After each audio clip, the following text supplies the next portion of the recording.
I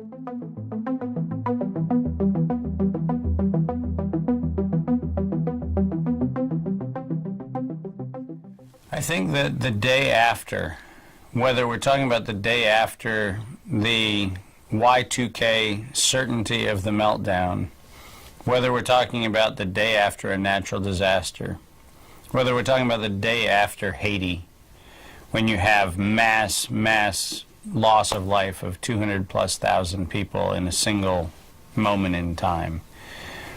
Anytime we look at day after impulses, the thing that I'm drawn to is ask the question, what did we get right leading up to this point?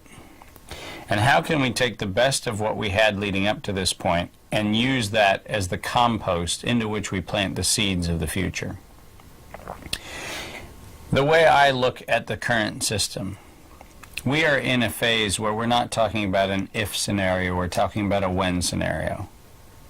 Because the capital system that we currently are exercising is a capital system whose time has fully run out. We have the largest economy in the modern understanding of history that has failed.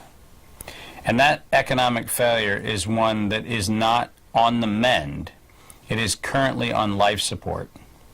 And the machine that's called the international investor in the United States Treasury, which is a utility, it's money being used as a utility, that bill that is paying for that utility has gone for a long time unpaid.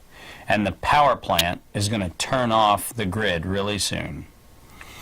And when the grid gets turned off, we are going to be invited to our alternative future, whether we chose to go there or whether it is imposed upon us. My advocacy is to say, let's choose to live in that day after 2012, December 21st. What does the 22nd look like? For me, the 22nd is very simple.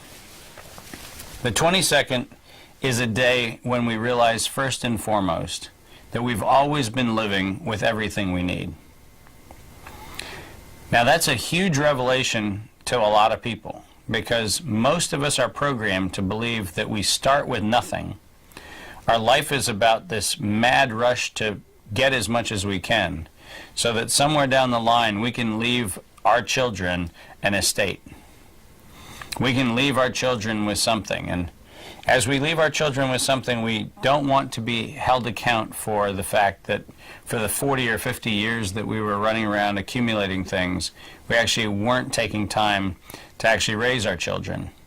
And so by the time we actually transfer our wealth to our children, they actually don't even like being called our children anymore, which is one of the blessings of herited wealth. We're living in a world where we need to stop believing that somewhere along the line we are animating for a life after something, and realizing that life is about animating the present. The day after, we will realize that we have, in fact, always had everything we've needed all the time. The day after, what we will also find is that the piece that we didn't understand is that the value of what we have in abundance is only recognized to us when we exchange it. And when we exchange it, I don't mean when we take it, we turn it into something that we wrap in plastic and we ship it across the world to have somebody else buy it. I mean when we actually have the ability to honor what it is, and then find others who appreciate the honoring of what that is, either in our context or in their context or in a shared context.